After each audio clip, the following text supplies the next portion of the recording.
with your passion, implore you. These gentlemen must make their choice before you. In the meantime, we tacitly ignore you. When they have chosen two, that leaves you plenty. 2 dozen win, and ye are 4 and 20. Till then, enjoy your duty for niente. With pleasure, nor mighty contra di gente. For the Marius fellows are we.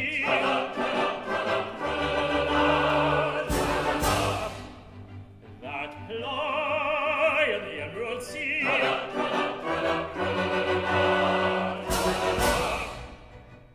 For loving and laughing and quipping and quaffing, we're happy as happy can be. For loving and laughing and quipping and quaffing, we're happy as happy can be.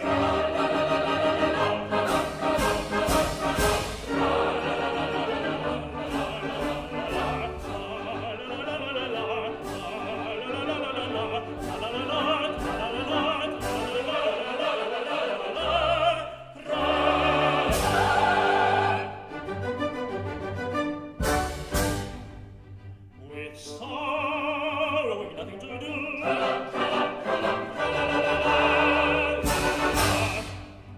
And care is a thing to poo-poo.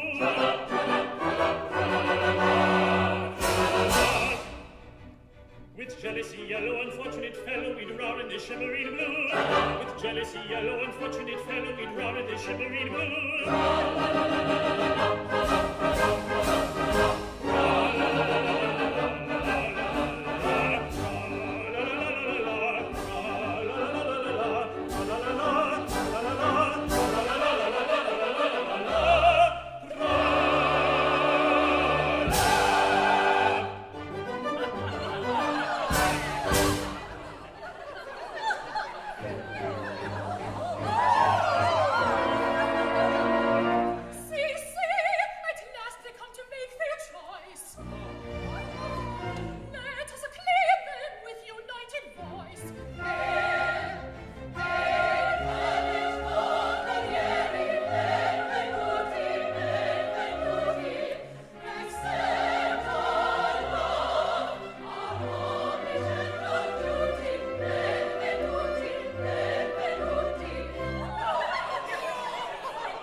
child.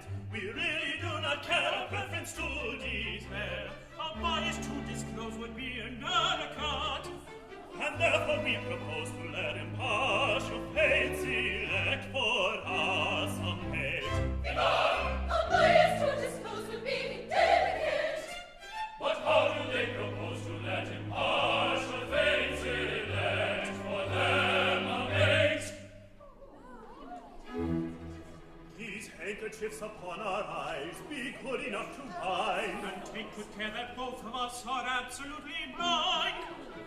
Then turn us round and we, with all convenient dispatch, we'll undertake to marry any two of you we catch. Give up, they undertake to marry any two of us they catch.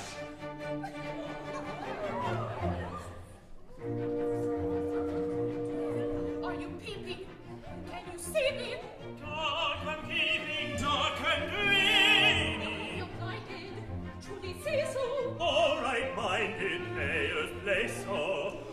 Kind and shady they are cheating. Surely they deserve a beating. This too much is made in smoking conduct such as truly shocking. Look at spies, look at spies, look at spies, look at spies,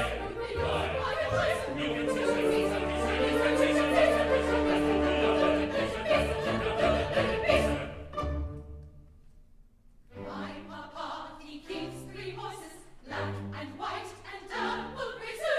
Turn 3 times and take your voices, catch whichever girl you may serve. My papa, he keeps 3 horses, black and white and dapple gracer.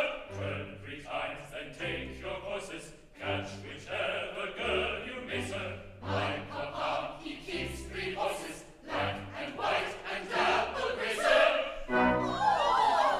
I've at length achieved a capture. This is Tessa. Rapture, rapture. To me, Janetta, fate has granted just the very girl I wanted. If you'd rather change, My goodness, this indeed is simple rudeness. I've no preference whatever. Listen to him. Well, I never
sunny Spanish shore,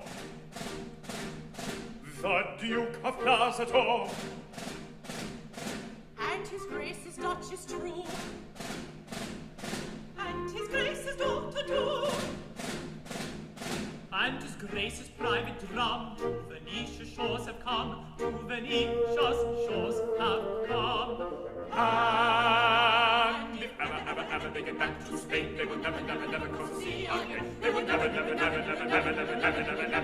cross the sea again. Neither that grandee from the Spanish shore, the noble Duke of Placitor, nor his Grace's Duchess staunch and true.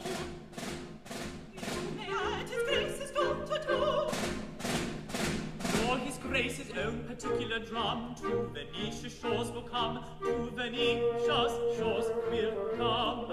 if ever they get back to Spain, they will never cross the sea again. They will never cross the sea again. They will never cross the sea again.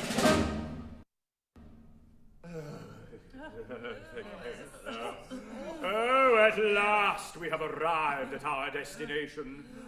This is the Ducal Palace, and it is here that the Grand Inquisitor resides. As a Castilian hidalgo of 95 quarterings, I regret that I am unable to pay my state visit on a horse. As a Castilian hidalgo of that description, I should have preferred to ride through the streets of Venice. But owing, I presume, to an unusually wet season, the streets are in such a condition that equestrian exercise is impracticable. No matter. Where is our suite? Your Grace, I am here. why do you not do yourself the honor to kneel when you address his Grace? Oh, my love, it is so small a matter. Still, you may as well do it. The young man seems to entertain but an imperfect appreciation of the respect due from a menial to a Castilian hidalgo. My child, you are hard upon our suite. Papa, I've no patience with the presumption of persons in his plebeian position. If he does not appreciate that position, let him be whipped until he does. Well, let us hope the omission was not intended as a slight. I should be much hurt if I thought it was. So would he. Where are the halberdiers who were to have had the honor of meeting us here, that our visit to the Grand Inquisitor might be made in becoming state? Your Grace, the halberdiers are mercenary people who stipulated for a trifle on account. How tiresome. Well, let us hope the Grand Inquisitor is a blind gentleman. And the band who were to have had the honor of escorting us? I see no band. Your Grace, the band are sordid persons who require to be paid in advance. That's so like a band. Insuperable difficulties meet me at every turn. But surely they know his Grace. Exactly. No. They know his Grace. Well, let us hope that the Grand Inquisitor is a deaf gentleman. A cornet à piston would be something. But you do not happen to possess the accomplishment of tootling like a cornet à piston. Alas, no, Your Grace. But I can imitate a farmyard. No? But My life. No, I don't see how that could help us. I don't see how we could bring it in. It would not help us in the least. We are not a parcel of graziers come to market, don't. Oh, my love, our sweet's feelings. Be so good as to ring the bell and inform the Grand Inquisitor that His Grace, the Duke of Placitoro, Count Matadoro, Baron Picadoro, And sweet. have arrived at Venice and seek Desire. and demand an audience. Your Grace has but to command. I felt sure of it. Oh, I felt sure of it. And now, my love, shall we tell her? I think we shall. And now, my love, prepare for a magnificent surprise. It is my agreeable duty to reveal to you a secret which should make you the happiest young lady in Venice. A secret? I A said- secret, which for state reasons it has been necessary to preserve for 20 years. When you were a prattling babe of 6 months old, you were married, by proxy, to no less a personage than the infant son and heir of His Majesty, the immeasurably wealthy King of Beretaria. Married to the infant son of the King of Beretaria? Was I consulted? Then it was a most unpardonable liberty. Consider his extreme youth and forgive him. Shortly after the ceremony, that misguided monarch abandoned the creed of his forefathers and became a Wesleyan Methodist of the most bigoted and persecuting type. The Grand Inquisitor, determined that the innovation should not be perpetuated in Beretaria, caused your smiling and unconscious husband to be stolen and conveyed to Venice. A fortnight since, the Methodist monarch and all his Wesleyan court were killed in an insurrection. And we are here to ascertain the whereabouts of your husband and to hail you, our daughter, as Her Majesty, the reigning Queen of Beretaria! Your Majesty! It is at such moments as these that one feels how necessary it is to travel with a full band. I, the Queen of Beretaria? But I've nothing to wear! We are practically penniless! That point has not escaped me. Although I am unhappily in straitened circumstances at present, my social influence is something enormous, and a company, to be called the Duke of Plaza Toro, Limited, is in course of formation to work me. An influential directorate has been secured, and I shall myself join the board after allotment. Am I to understand that the Queen of Beretaria may be called upon at any time to witness her honored sire in process of liquidation? The speculation is not exempt from that drawback.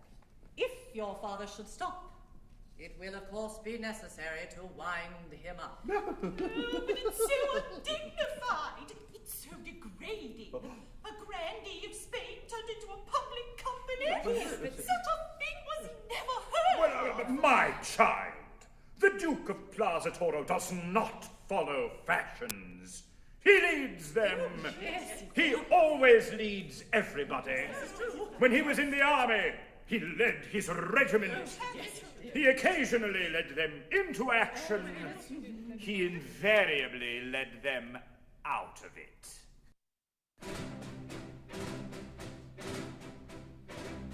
In enterprise of martial kind, when there was any fighting, he led his regiment from behind. He found it less exciting. But when away his regiment ran, his place was at the foro, and celebrated, cultivated, underrated nobleman, the Duke of Plaza Toro. In the first and foremost fight, you always found that night, that celebrated, cultivated, underrated nobleman, the Duke of Plaza Toro. When to evade destruction's hand, to hide they all proceeded. No soldier in that gallant band did half as well as he did. He lay concealed throughout the war, and so preserved his Gordo, that unaffected, undetected, well-connected warrior, the Duke of Plaza Toro. In every doughty deed, he always took the lead. That unaffected, undetected, well-connected warrior, the Duke of Plaza Toro. When told that they would all be shot unless they left the service, that hero hesitated not, so marvelous his nerve is. He sent his resignation in the first of all his corner, that very knowing, overflowing, easygoing paladin, the Duke of Plaza Toro. To make no closer claim, he always showed the way, that very knowing, overflowing, easygoing paladin, the Duke of Plaza Toro. That very knowing, overflowing, easygoing paladin, the Duke of Plaza Toro.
What have you said?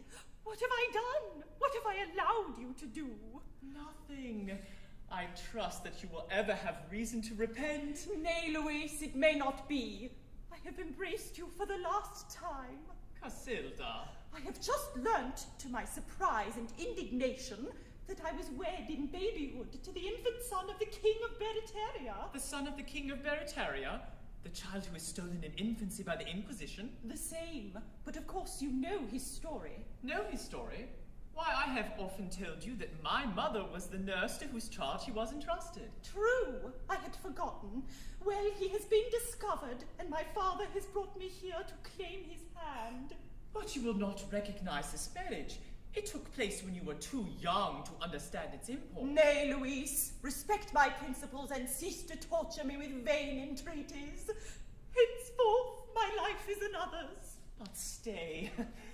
The present and the future, they are another's. But the past, that at least is ours, and none can take it from us.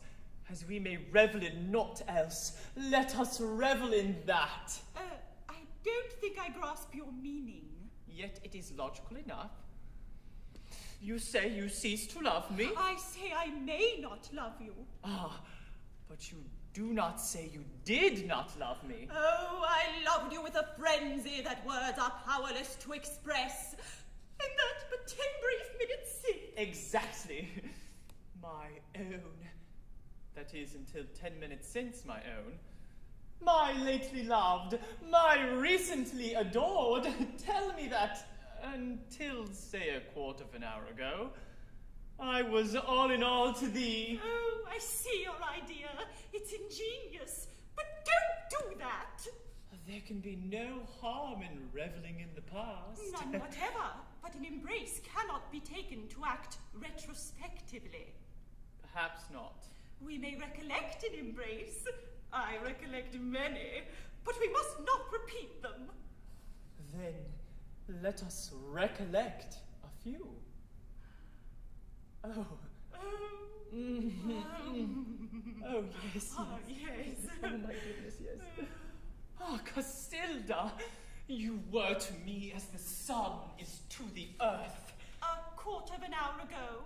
About that. And to think that but for this miserable discovery, you would have been mine own for life. Through life and death. A quarter of an hour ago. Oh, how greedily my thirsty ears would have drunk the golden melody of those sweet words a quarter of... Well, it's now about 20 minutes since. About that?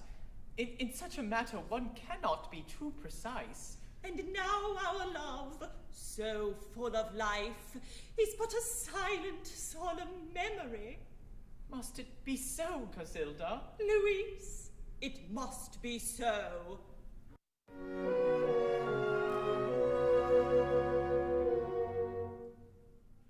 There was a time forever gone. Ah, woe is me. It was no crime to love but thee alone. Ah, woe is me.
present to you his distinction, Don Alhambra del Bolero, the Grand Inquisitor of Spain.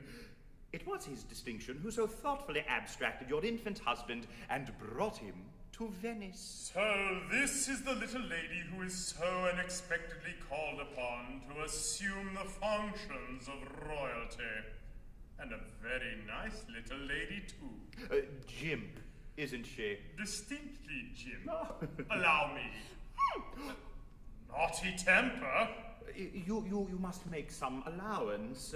Her Majesty's head is a little turned by her recent access of dignity. I could have wished that Her Majesty's access of dignity had turned it in this direction. Unfortunately, if I am not mistaken, there appears to be some little doubt as to His Majesty's whereabouts. A doubt as to his whereabouts? Oh, Louise, then we may yet be saved. A doubt? Oh dear, no. No doubt at all. He is here in Venice, plying the modest but picturesque calling of a gondolier. I can give you his address. I see him every day. In the entire annals of our history, there is absolutely no circumstance so entirely free from all manner of doubt of any kind whatever. Listen, and I'll tell you about it.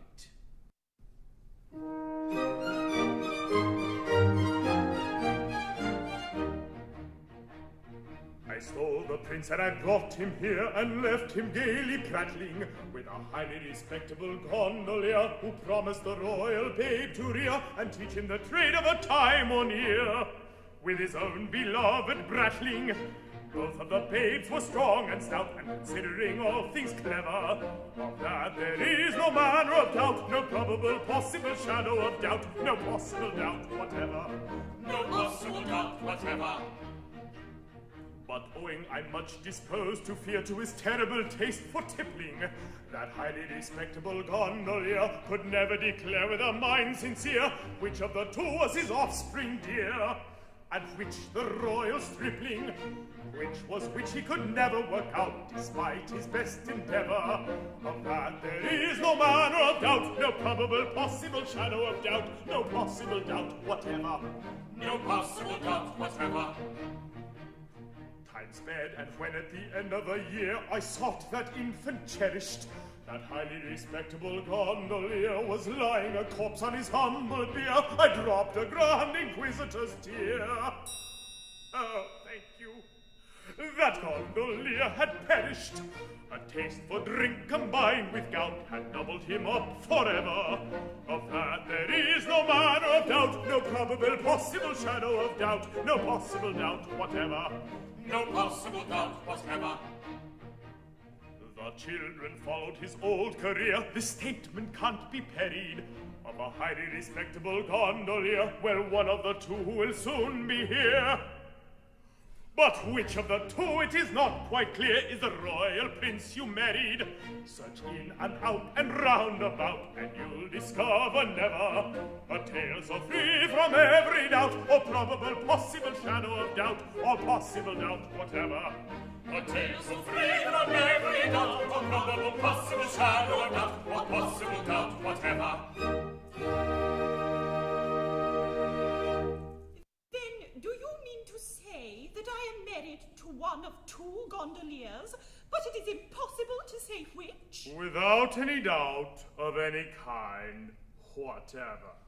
But be reassured, the nurse to whom your husband was entrusted is the mother of that musical young man who is such a past master of that delicately modulated instrument. She can, no doubt, establish the king's identity beyond all question. Heavens, how did he know that? My young friend, a Grand Inquisitor is always up to date.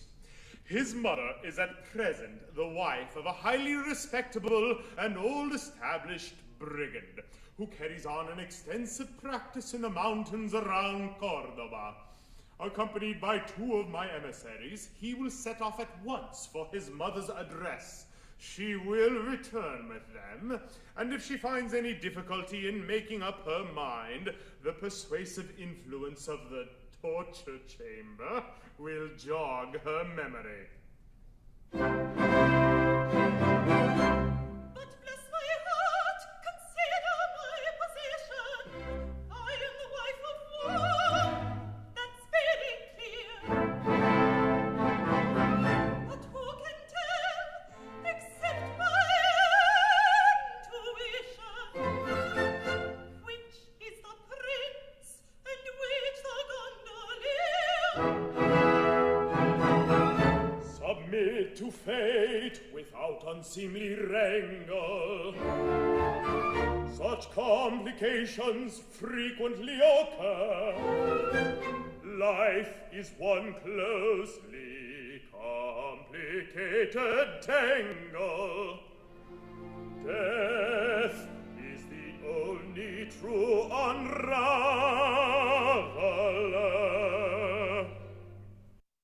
Try we lifelong, we can never straighten our life's tangled skein. Why should we in vain endeavor guess and guess and guess again? Life's a pudding full of plums. Cares a canker that benumbs. Life's a pudding full of plums. Cares a canker that benumbs. When for face the elocution of impossible solution. Life's a pleasant institution. Let us take it as it comes. Let us take it as it comes. Set aside the dull enigma. We shall guess it all too soon.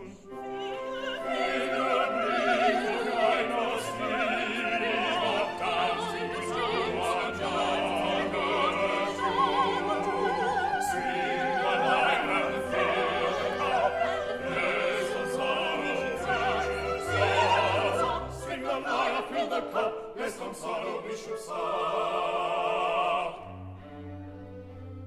Hop and skip to fancy's needle, hands across and down the middle. Life's perhaps the only riddle that we shrink from giving up. Life's perhaps the only riddle that we shrink from giving up. Then take it as it comes, take it as it comes. Swing the line, fill the cup, lest on sorrow we should stop.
And now our lives are going to begin in real earnest. Real earnest indeed. What's a bachelor? A mere nothing. He's a chrysalis. He can't be said to live. He exists. What a delightful institution marriage is. Why have we wasted all this time? Why didn't we marry 10 years ago? Because you couldn't find anybody nice enough. Because you were waiting for us. I suppose that was the reason. We were waiting for you without knowing it. Hello. Good morning. If this gentleman is an undertaker, it's a bad omen. Ceremony of some sort going on. He is an undertaker. No, a little unimportant family gathering. Nothing in your line. Somebody's birthday, I suppose. Yes, mine. And mine. And mine. Curious coincidence. And how old may you all be? It's a rude question. Rude indeed. But about 10 minutes. Remarkably fine children, but surely you are jesting. In other words, we were married about 10 minutes since. Married? You don't mean to say you are married? Oh, yes, we are married. What, both of you? All four of us. Bless my heart, how extremely awkward. You don't mind, I suppose. You were not thinking of either of us for yourself, I presume. Oh, Giuseppe, look at him. He was. He's heartbroken. No, I wasn't. Now, my man, we don't want anything in your line today. And if your curiosity's satisfied, you can go. You mustn't call me your man. It's a liberty. I don't think you know who I am. Not we indeed. We are jolly Gondoliers, the sons of Baptisto Palmieri, who led the last revolution. Republicans, heart and soul, we hold all men to be equal. As we abhor oppression, we abhor kings. As we detest vainglory, we detest rank. As we despise effeminacy, we despise wealth. We are Venetian Gondoliers. We are indeed. Your equals in everything except our calling, and in that at once your masters and your servants. Bless my heart, how unfortunate. One of you may be Baptisto's son, for anything I know to the contrary, but the other is no less a personage than the only son of the late King of Beretaria. What? And I trust, it was that one who slapped me on the shoulder and called me his man. One of us Not a king! brothers. but which is it? What does it matter? As you are both Republicans and hold kings in detestation, of course you'll abdicate at once. Good morning. Oh, no. Don't do that. Well, as to that, of course there are kings and kings. When I say that I detest kings, I mean that I detest bad kings. I see. It's a delicate distinction. Quite so. Now I can conceive a kind of king, an ideal king, the creature of my fancy, you know, who would be absolutely unobjectionable.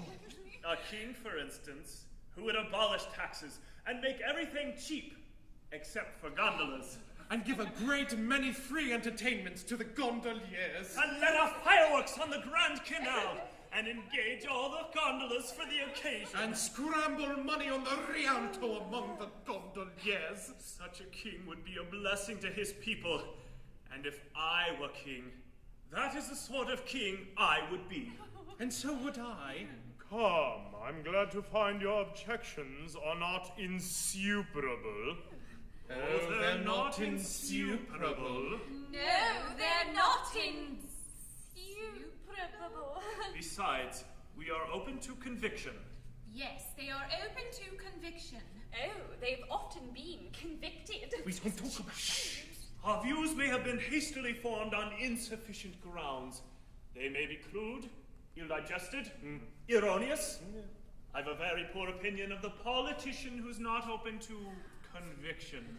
Oh, he's a fine fellow. Yes, that's the sort of politician for my money. Then we'll consider it settled. Now, as the country is in a state of insurrection, it is absolutely necessary that you should assume the reins of government at once.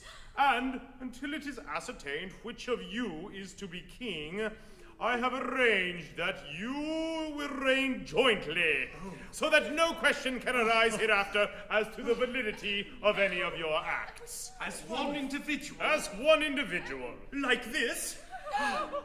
Something like that.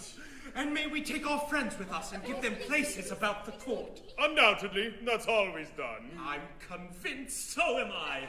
Then the sooner we're off, the better. We'll just run home and pack up a few gifts. Stop! That won't do at all. Ladies are not admitted. What? Not admitted, not at present. Afterwards, perhaps we'll see. Why, you don't mean to say you are going to separate us from our wives? Oh, this is very awkward. Only for a time. A few months. After all, what is a few months? But we've only been married half an hour. Come here.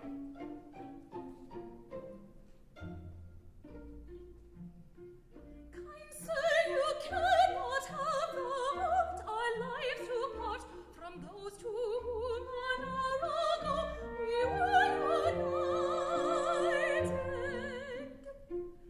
Before our flowing hopes you stem, I'll look at them and pause before you deal this blow uninvited.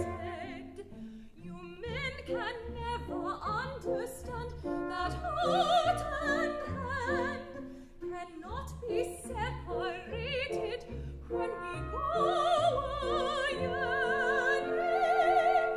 You say you're only woman's eyes to idolize, and only woman's hearts for men to set you burning.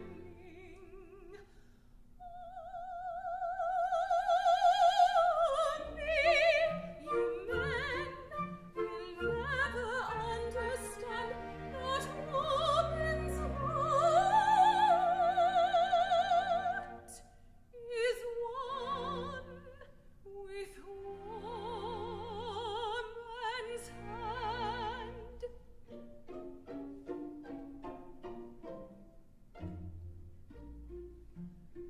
Some kind of charm you seem to find in womankind, some sort of unexplained delight, unless you're jesting.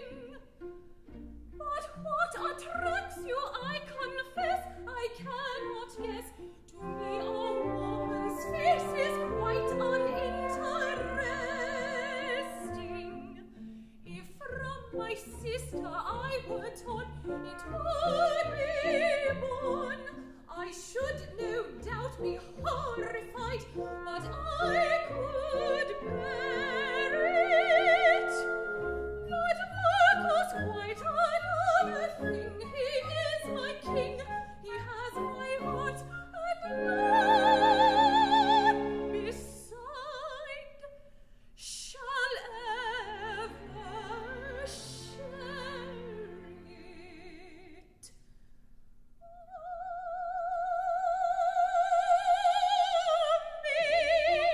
You men will never understand that woman's heart is one with woman's hand.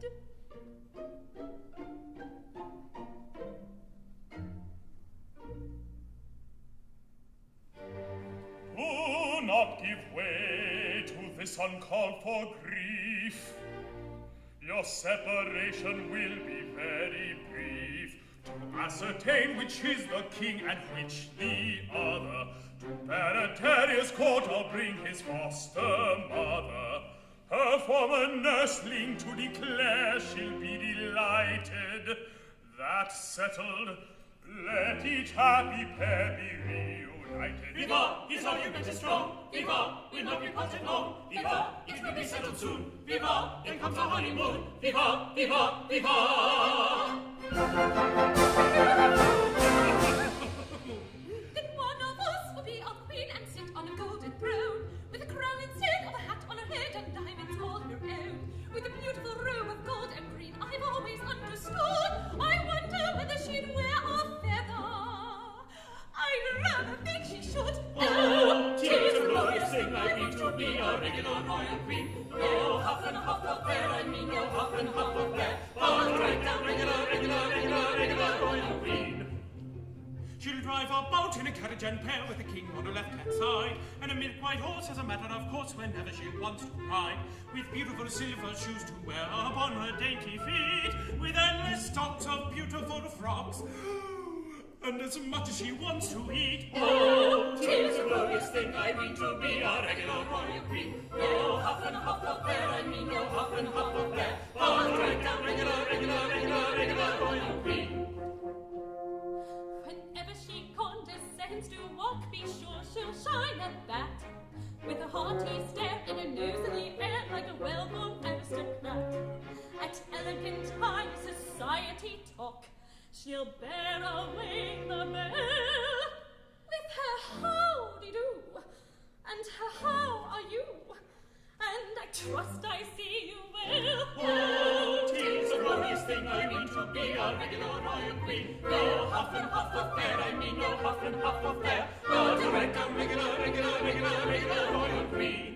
And noble lords will scrape and bow and double themselves in two, and open their eyes in blank surprise at whatever she likes to do. And everybody will roundly vow she's fair as flowers in May, and say, how clever, at whatsoever she condescends to say. Oh, 'tis a glorious thing I mean to be a regular royal queen. No huff and huff affair, I mean no huff and huff affair, but right down regular royal queen. Oh, 'tis a glorious thing I mean to be a regular royal queen. Oh, right down regular royal queen.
As they know we object to pavilions and palaces, how can they respect our republic and the fallacies? For everyone who feels inclined, supposed we undertake to find congenial with his frame of mind, and all shall equal be. The Chancellor in his peruke, the Earl, the Marquis, and the Duke, the groom, the butler, and the cook, they all shall equal be. The aristocrat who banks with goods, the aristocrat who hunts and shoots, the aristocrat who cleans our boots, they all shall equal be. The noble lord who rules the state, the noble lord who cleans the plate, the noble lord who scrubs the grate, they all shall equal be. The Lord High Bishop orthodox, the Lord High Coachman on his box, the Lord High Vagabond in the stocks, they all shall equal be. For everyone who feels inclined, suppose we undertake to find congenial with his frame of mind, congenial with his frame of mind, and all shall equal be. Sing high, sing low, wherever they go. Sing high, sing low, wherever they go. Wherever they go, wherever they go, they all shall equal be. Sing high, sing low, wherever they go. Sing high, sing low, wherever they go. Wherever they go, wherever they go, they all shall equal be. The Earl, the Marquis, and the Duke,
pass away, our island crown who hates me.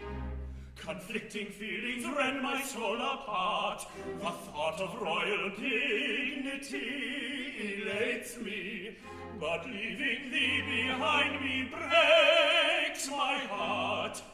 Farewell, my love, on board you must be getting.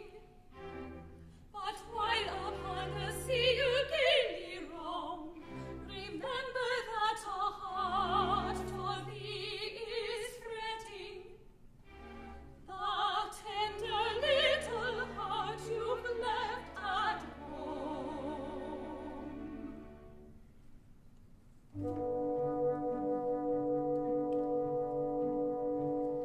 No more could hear my wishes here while you're away. It's understood you will be good and not too gay. To every trace of maiden grace you will be blind, and will not glance by any chance on womankind. If you are wise, you'll shut your eyes till we arrive, and not address a lady less than 45. You'll please to frown on every ground that you may see, and oh, I bet you won't forget you've married me. And oh, my darling, oh, I bet whatever else you may forget, in yonder isle beyond the sea, do not forget you've married me. You'll lay your head upon your bed and set of sun. You will not sing of anything to anyone. You'll sit and mope all day, I hope, and shed a tear upon the life your little wife is passing here. And if so be you think of me, please tell the moon. I'll read it all in rays that fall on the lagoon. You'll be so kind as tell the wind how you may be, and send me words, my little birds, to comfort me. And oh, my darling, oh, my pet, whatever else you may forget, in yonder isle beyond the sea, do not forget you married me. Oh, my darling,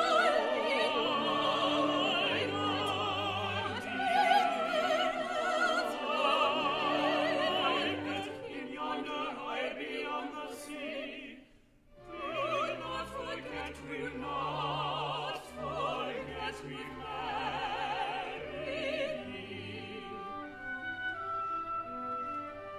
Oh, my darling, oh, my pet, in yonder isle beyond the sea, do not forget we've married thee.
Gentlemen, we are much obliged to you for your expressions of satisfaction and good feeling. I say, we are much obliged to you for your expressions of satisfaction and good feeling. We heard you. We are delighted at any time to fall in with sentiments so charmingly expressed. That's all right. At the same time, there is just one little grievance that we should like to ventilate. What? Don't be alarmed, it's not serious. It is arranged that, until it is decided which of us two is the actual king, we are to act as one person. Exactly. Now, although we act as one person, we are in point of fact two persons. I don't think we can go into that. It's a legal fiction, and legal fictions are solemn things. Well, situated as we are, we can't recognize two independent responsibilities. No, but you can recognize two independent appetites.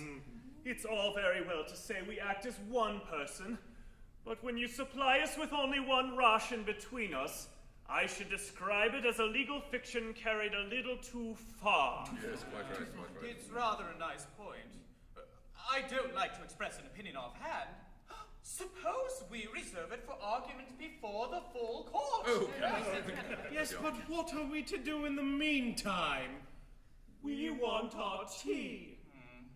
I think we may make an interim order for double rations on the Majesty's entering into the usual undertaking to indemnify in the event of an adverse decision. That, I think, will meet the case. But you must work hard. Stick to it. Nothing like work. Oh, certainly. We quite understand that a man who holds a magnificent position of king should do something to justify it. We are called Your Majesty.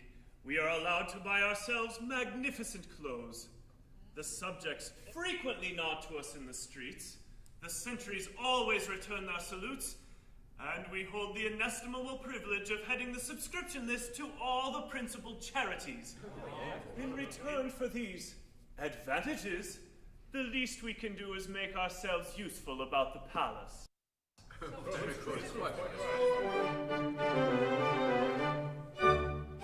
Rising early in the morning, we proceed to light the fire, and our Majesty adorning in its workaday attire, we embark without delay on the duties of the day. First we polish off some batches of political dispatches and foreign politicians circumvent. Then if business isn't heavy, we may hold a royal levy or ratify some acts of parliament. Then we probably review the household troops with the usual shallow humps and shallow hoops, or receive with ceremonial and state an interesting Eastern potentate. After that we generally go and dress a private valley. It's a rather nervous duty, he's a touchy little man. Writes some letters literary for a private secretary. He is shaky in his spelling, so we help him if we can. Then in view of cravings dinner, we go down and on a dinner. Then we polish the regalia and the coronation plate. Spend an hour in titivating all the gentlemen in waiting, or we run on little errands for the ministers of state.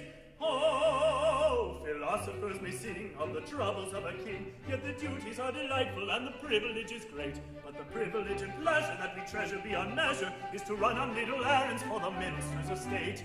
Oh, philosophers may sing of the troubles of the king, yet the duties are delightful and the privilege is great. But the privilege and pleasure that we treasure beyond measure is to run on little errands for the ministers of state.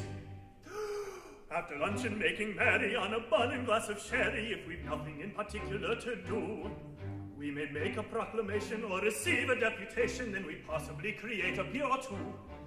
Then we help a fellow creature on his path, with the god or the thistle or the bath. Or we dress and toddle off in semi-state to a festival, a function, or a fete. Then we go and stand a sentry at the palace private entry, watching hither, marching thither, up and down and to and fro, while the warrior on duty goes in search of beer and beauty, and it generally happens that he hasn't far to go. He relieves us if he's able, just in time to lay the table. Then we dine and serve the coffee at 12:30 or 1. With a pleasure that's emphatic, we retire to our attic with a gratifying feeling that our duty has been done. Oh, philosophers may sing of the troubles of a king, but of pleasures there are many, and of worries there are none. And the culminating pleasure that we treasure beyond measure is a gratifying feeling that our duty has been done. Oh, philosophers may sing of the troubles of a king, but of pleasures there are many, and of worries there are none. And the culminating pleasure that we treasure beyond measure is the gratifying feeling that our duty has been done.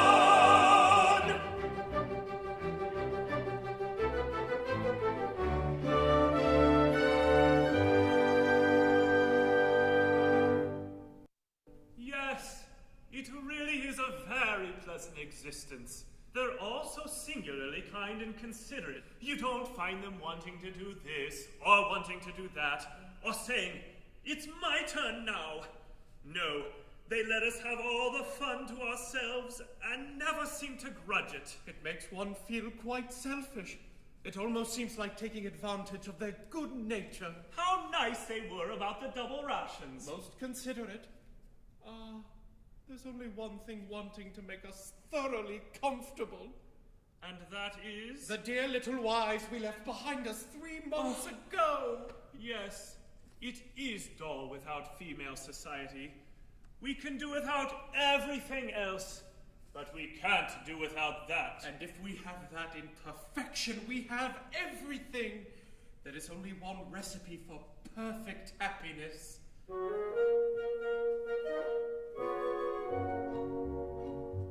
Take a pair of sparkling eyes, hidden ever and anon in a merciful eclipse. Do not heed their mild surprise, having passed the Rubicon. Take a pair of rosy lips. Take a figure dimly planned, such as admiration weds. Be particular in this. Take a tender little hand, fringed with dainty fingerets. Press it, in parentheses. Take all these, you lucky man. Take and keep them if you can. If you can, take all these, you lucky man.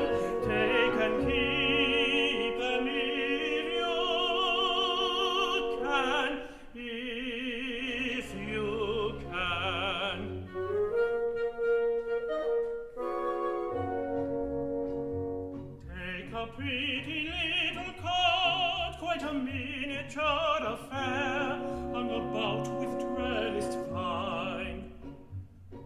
furnish it upon the spot with the treasures rich and rare I've endeavored to define. Live to love and love to live, you will ripen at your ease, growing on the sunny side. Fate has nothing more to give, you're a dainty man to please. If you're not satisfied,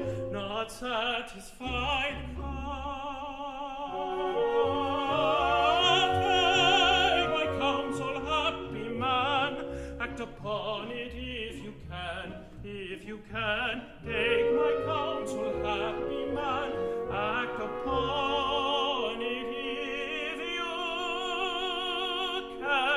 if you can. Take my counsel, happy man, act upon it if you can, act upon it if you can, happy man, if you can.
Delightful surprise. Yes, we thought you'd like it.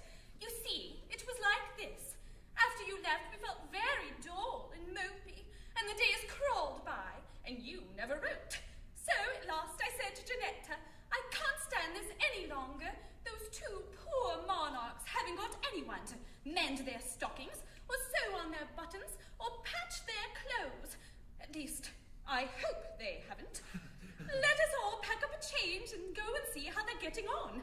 And she said done, and they all said done, and we asked old Jacopo to lend us his boat, and he said done, and we've crossed the sea. And thank goodness that's done. And here we are, and I've done. And now, which of you is king, and which of us is queen? That we shan't know until Nurse turns up. But never mind that. The question is, how shall we celebrate the commencement of our honeymoon? Gentlemen, will you allow us to offer you a magnificent banquet? We will! Thanks very much. And ladies, what do you say to a dance? A banquet and a dance? Oh, it's too much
Fancy ball?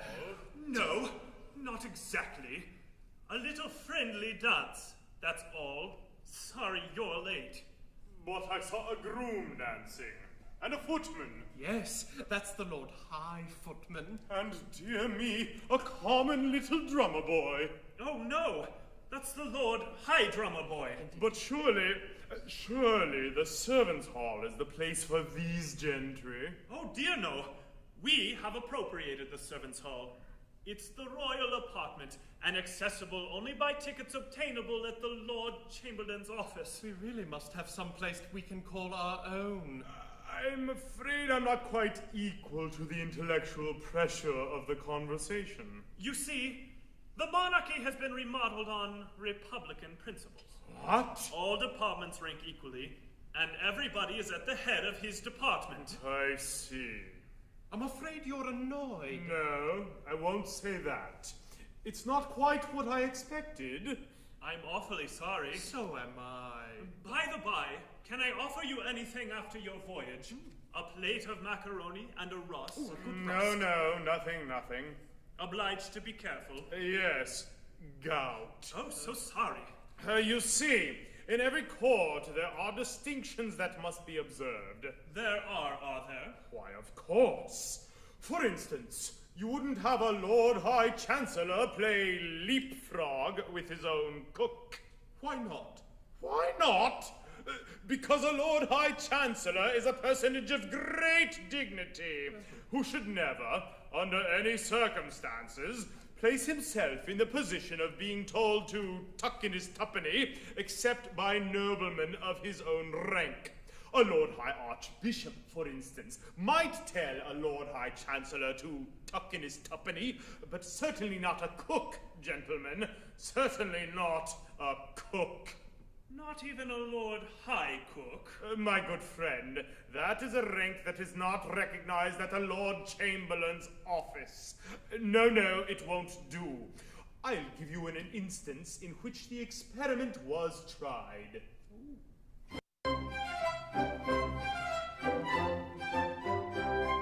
There lived a king, as I've been told, in the wonder-working days of old, when hearts were twice as good as gold, and 20 times as mellow. Good temper triumphed in his face, and in his heart he found a place for all the erring human race, and every wretched fellow.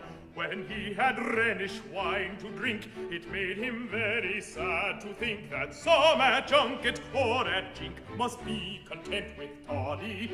With toddy, must be content with toddy. He wished all men as rich as he, and he was rich as rich could be. So to the top of every tree promoted everybody. Now that's the kind of king for me. He wished all men as rich as he. So to the top of every tree promoted everybody. Lord Chancellors were cheap as sprats, and bishops in their shovel hats were plentiful as tabby cats. In point of fact, too many. Ambassadors cropped up like hay, prime ministers and such as they grew like asparagus in May, and dukes were 3 a penny. On every side field marshals gleamed, small beer were lords lieutenants deemed, with admirals the ocean teemed all round his wide dominions. With admirals all round his wide dominions. And party leaders you might meet in 2s and 3s in every street, maintaining with no little heat their various opinions. Now that's a sight you couldn't meet, 2 party leaders in each street, maintaining with no little heat their various opinions. That king, although no one denies his heart was of abnormal size, yet he'd have acted otherwise if he had been a tutor. The end is easily foretold when every blessed thing you hold is made of silver or of gold. You long for simple pewter when you have nothing else to wear but cloth of gold and satins rare. For cloth of gold you cease to care. Up goes the price of shoddy. Of shoddy, up goes the price of shoddy. In short, whoever you may be, to this conclusion you'll agree. When everyone is somebody, then no one's anybody. Now that's as plain can be. To this conclusion we agree. When everyone is somebody, then no one's anybody.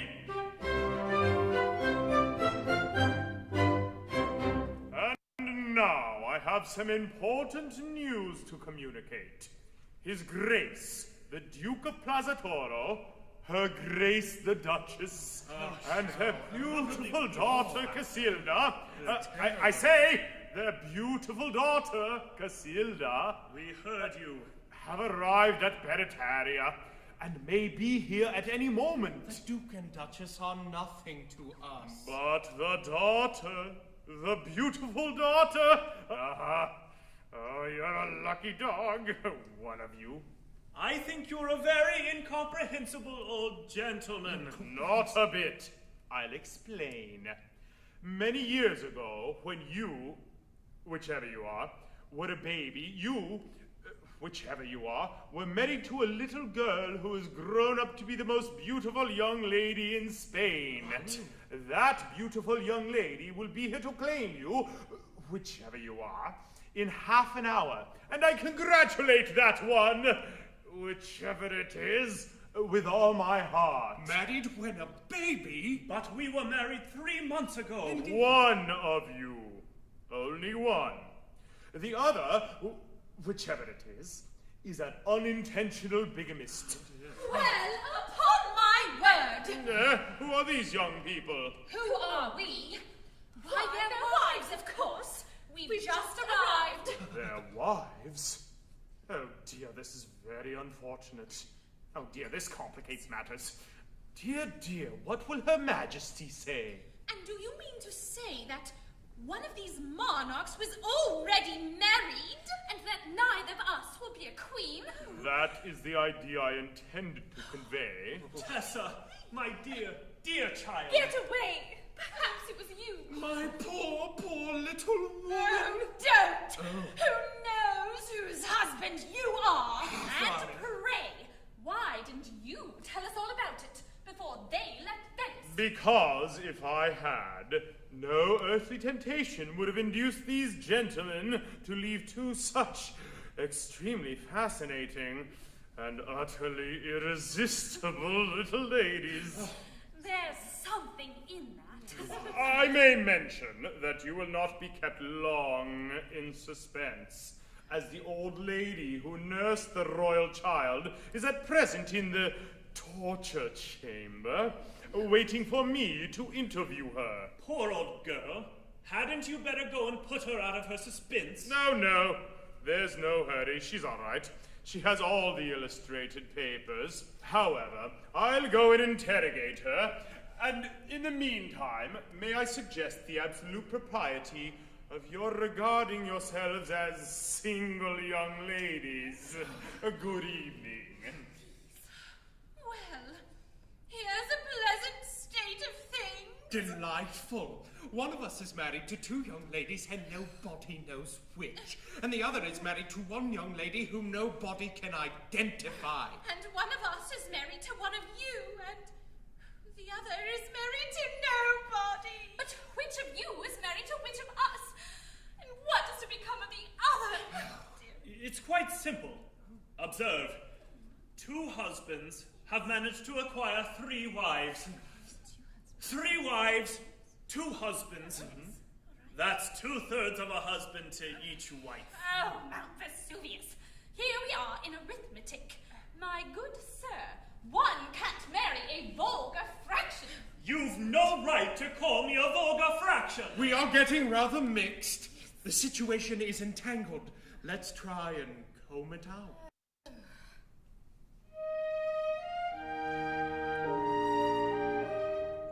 In a contemplative fashion and a tranquil frame of mind, free from every kind of passion, some solution let us find. Let us grasp the situation, solve the complicated plot. Quiet, calm deliberation disentangles every knot. I go down to Saturday wedding, that's of course a slice of luck. He goes round and underhead, and still distinctly he's a duck. Your friend approved, no one will baby, that is clear. He's particularly stupid, still distinct, he's a dear. That I was mated, I can prove it in a price. Though her charms are overrated, still I own she's rather nice. I to Tessa willy-nilly, all at once her victim pal. She is what is called a silly, still she answers pretty well. She's a silly, still she answers pretty well. When we were pretty babies, someone married us, that's clear. And if I can catch her, I'll beat her and scratch her, I'll set her beautifully in Even here. that young lady married to receive her can't refuse. If I ever take her, I'll want, I'll make her to shake with her aristocratic If she marries to a Giuseppe, and he will have to part. If I am to do it, I won't, shall rue it. I'll teach her to marry the man of my heart. If she marries Messer Marshall, you're a spinster. No matter, if I can get at her, I doubt if her mother will know her again. If I'm to do it,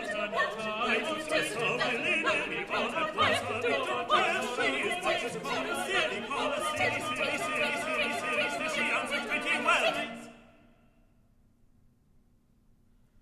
Quiet, calm deliberation disentangles every knot.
attention touches heart of duke and heart of duchess who resign their pet. with profound regret. She of beauty was a model When a tiny tiddle toddle, and at 21. she's excelled by none. At 21, She's excelled by none at 21. she's excelled by none. Thompson in a royal house. Now praise and peace will be ours. The king who rules this world leader, he says just the same. Be good enough to inform His Majesty that His Grace, the Duke of Plaza Toro, Limited, has arrived and begs Desires. Demands. and demands an audience.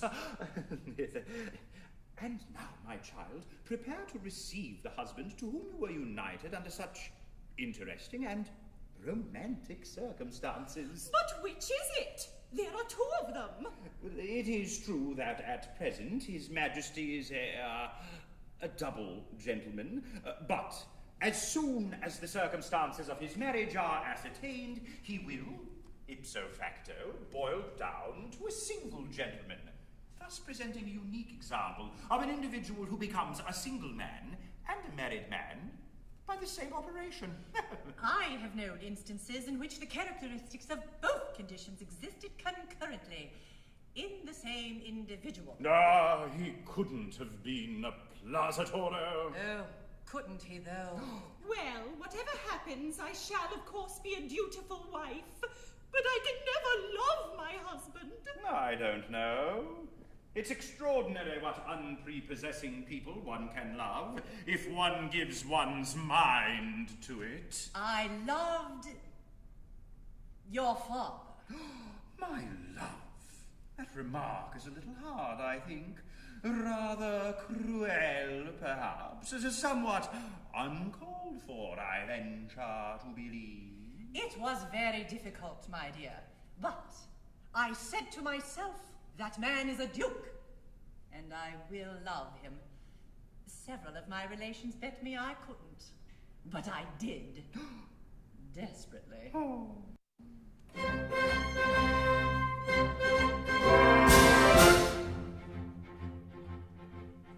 On the day when I was wedded to your admirable sire, I acknowledge that I dreaded an explosion of his ire.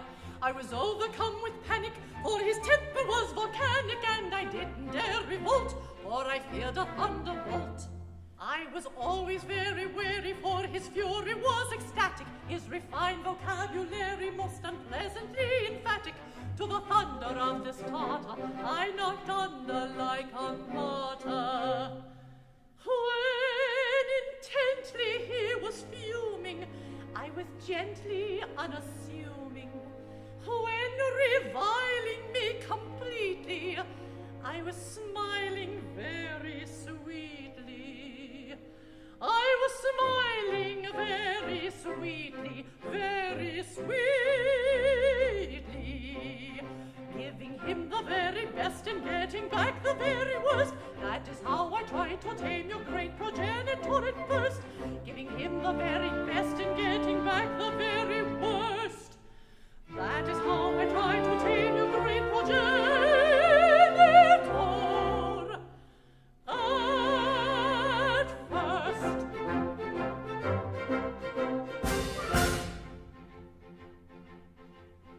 But I found that a reliance on my threatening appearance and a resolute defiance of marital interference and a gentle intimation of my firm determination to see what I could do to be wife and husband too was the only thing required for to make his temper supple, and you couldn't have desired a more reciprocating couple, ever willing to be wooing. We were billing, we were cooing. When I nearly from him parted, we were nearly broken-hearted. When in sequel reunited, we were equally delighted. We were equally delighted.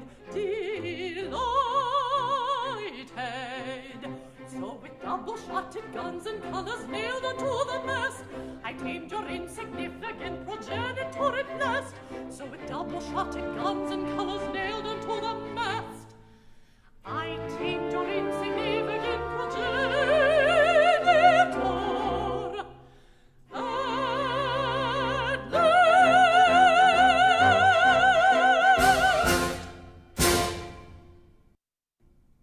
My only hope is that when my husband sees what a shady family he has married into, he will repudiate the contract altogether. Shady? A nobleman shady, who is blazing in the lustre of unaccustomed pocket money? A nobleman shady, who can look back upon 95 quarterings? It is not every nobleman who has 95 quarters in arrear. I mean, who can look back upon 95 of them? And this, just as I have been floated at a premium, oh, far! Your Majesty is surely unaware that directly Your Majesty's father came before the public, he was applied for over and over again. My dear, Her Majesty's father was in the habit of being applied for over and over again, and very urgently applied for too. Long before he was registered under the Limited Liability Act. To help unhappy commoners and add to their enjoyment, affords a man of noble rank congenial employment. Of our attempts we offer you examples illustrative. The work is light, and I may add, it's most remunerative.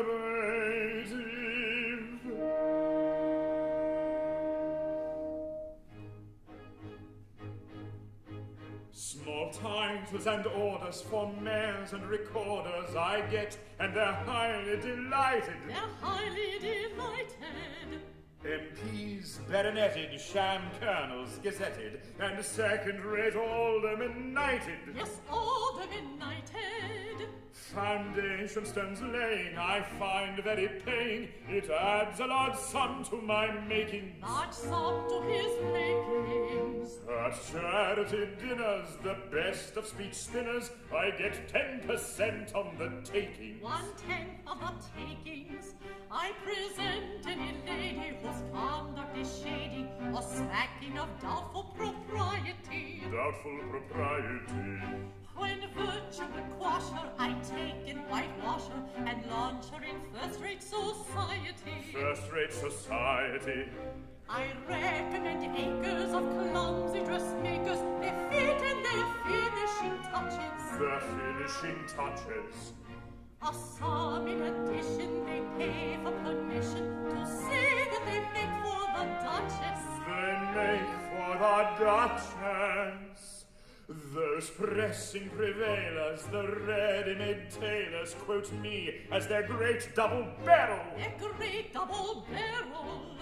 I allow them to do so, though Robinson Crusoe would jib at their wearing apparel. Such wearing apparel. I sit by selection upon the direction of several companies' bubble. All companies bubble. As soon as they're floated, I'm freely banknoted. I'm pretty well paid for my trouble. He's paid for his trouble. At Middleton's party I play at écarté, and I'm by no means a beginner. She's not a beginner. To one of my station the remuneration 5 guineas a night and my dinner. And wine with her dinner. I write letters blatant on medicines patent, and use any other you mustn't. Believe me, you mustn't.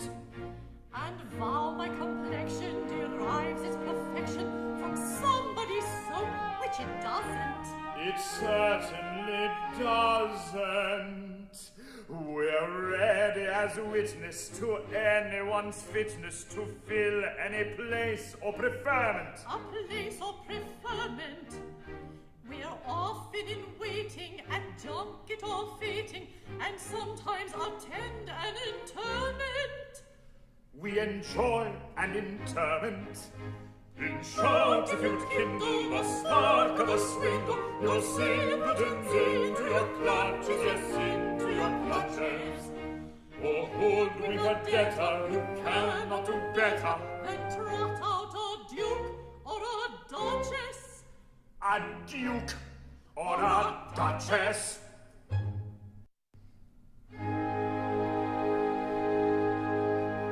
Oh, their majesties. Your Majesty. The Duke of Plaza Toro, I believe, huh? The same. Allow me to present. the young lady one of us married. Gentlemen, I am the most obedient servant of one of you. Oh, Louise! I am now about to address myself to the gentleman whom my daughter married. The other may allow his attention to wander if he likes, for what I am about to say does not concern him. Sir, you will find in this young lady a combination of excellences which you would search for in vain in any other young lady who had not the good fortune to be my daughter. There is some little doubt as to which of you is the gentleman I am addressing, and which is the gentleman who is allowing his attention to wander. But when that doubt is solved, I shall say, still addressing the attentive gentleman, take her, and may she make you happier than her mother has made me. If possible. And now, there is a little matter to which I think I am entitled to take exception. I come here in state with Her Grace the Duchess and Her Majesty my daughter, and what do I find? Do I find, for instance, a guard of honor to receive me? No. No. The town illuminated? No. No. Refreshment provided? No. No. A royal salute fired? No. No. Triumphal arches erected? No. No. The bells set ringing? No. Yes, one, the visitors, and I rang it myself. It is not enough. It is not enough. Upon my honor, I'm very sorry. But, you see, I was brought up in a gondola, and my ideas of politeness are confined to taking off my cap to my passengers when they tip me. That's all very well in its way, but it is not enough. I'll take off anything else, in reason. No. But a royal salute to my daughter. It costs so little. Papa, I don't want to salute. My dear sir, as soon as we know which of us is entitled to take that liberty, she shall have as many salutes as she likes. As for guards of honor and triumphal arches, you don't know our people. They wouldn't stand it. They are very offhand with us. Very offhand indeed. No, but you mustn't allow that. You must keep them in proper discipline. You must impress your court with your importance. Yes.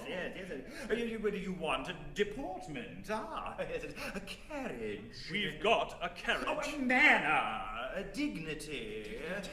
There must be a good deal of this sort of thing. And a little of this sort of thing. And possibly just a soupçon of this sort of thing. And so on. Oh, it's very useful and most effective. Just attend to me. You are a king, I am a subject. Very good.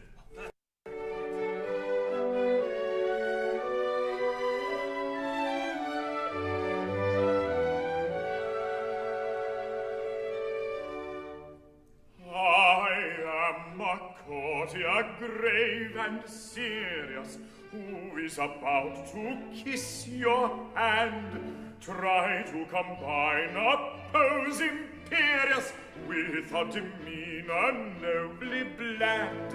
Let us combine a pose imperious with a demeanor nobly bland. That's, if anything, too unbending, too aggressively stiff and grand. Now to the extreme you're tending. Don't be so deucedly condescending. No to the other extreme you're tending. Don't be so dreadfully condescending. Oh, hard to please some noblemen seem. At first, if anything, too unbending. Off we go to the other extreme, too confoundedly condescending. Now a gavotte perform sedately. Offer your hand with conscious pride. Take an attitude not too stately, still sufficiently dignified.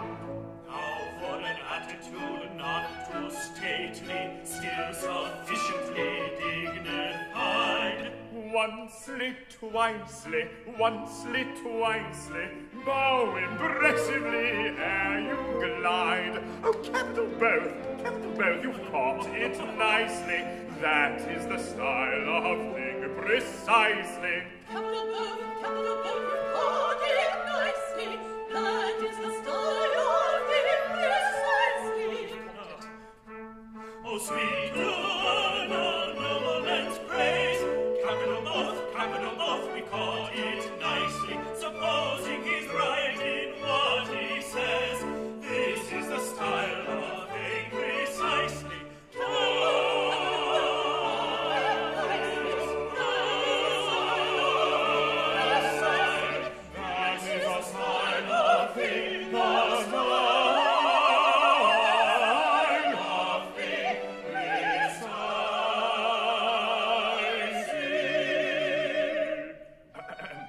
Attendez à danser. Alors, mesdames, messieurs,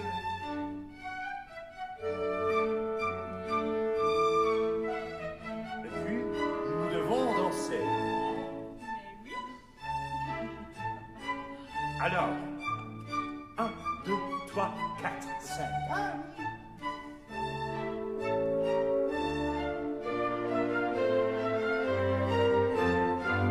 Relevez, dansez.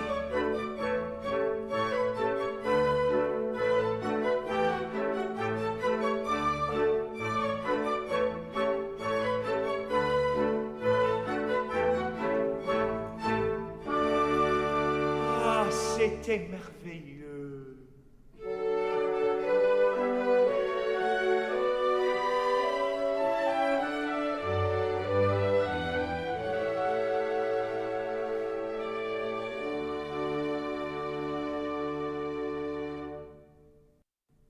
The old birds have gone away and left the young chickens together. That's called tact. It's very awkward.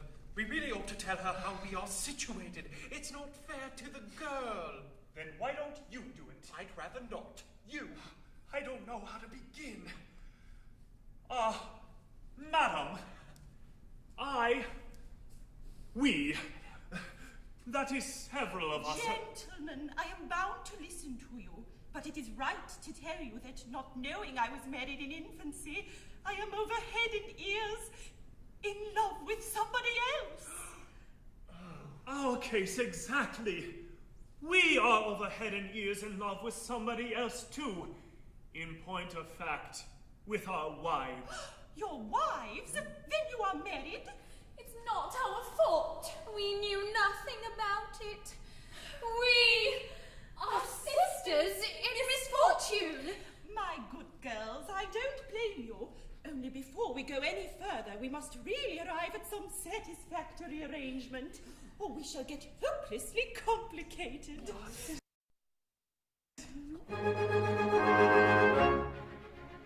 Here is a case unprecedented. Here are the king and queen is heard. Ever since marriage was first invented, never was known a case so hard. I may be said to have been bisected by a profound catastrophe. Through a calamity unexpected, I am divisible into three. I may be said to have been bisected. I am divisible into three. Through a calamity, I am divisible into three.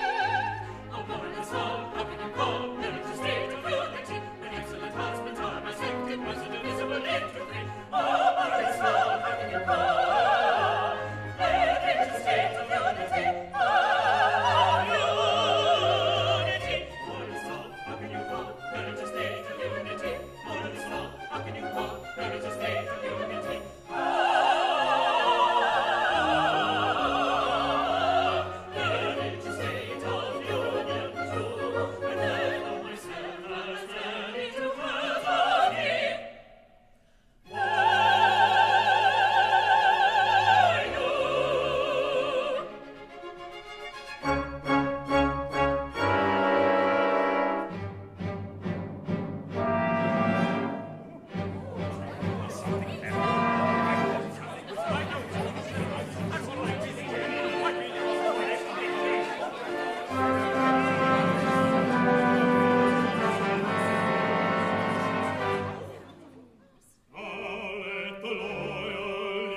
attention. The news we seek this moment mention. Is foster mother? Is he the king? Or this high brother? Speak, woman, speak! Speak, woman, speak! The royal prince was by the king entrusted to my fond care. Ere I grew old and crusted, when traitors came to steal his son reputed, my own small boy I deftly substituted.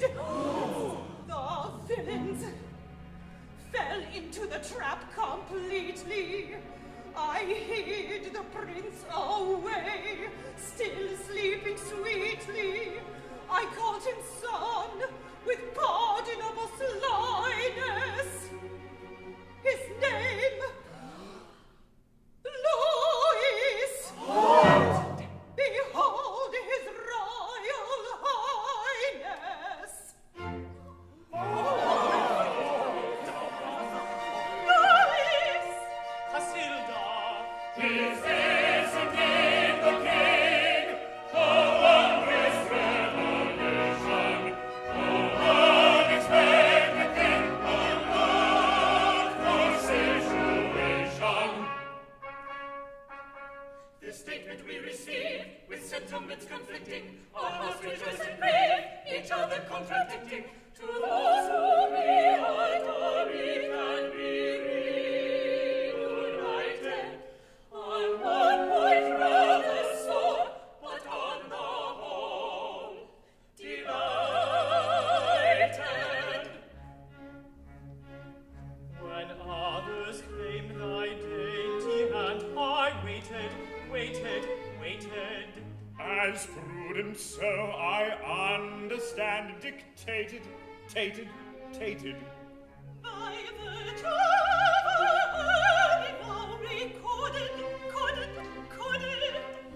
Your pure and patient love is now rewarded.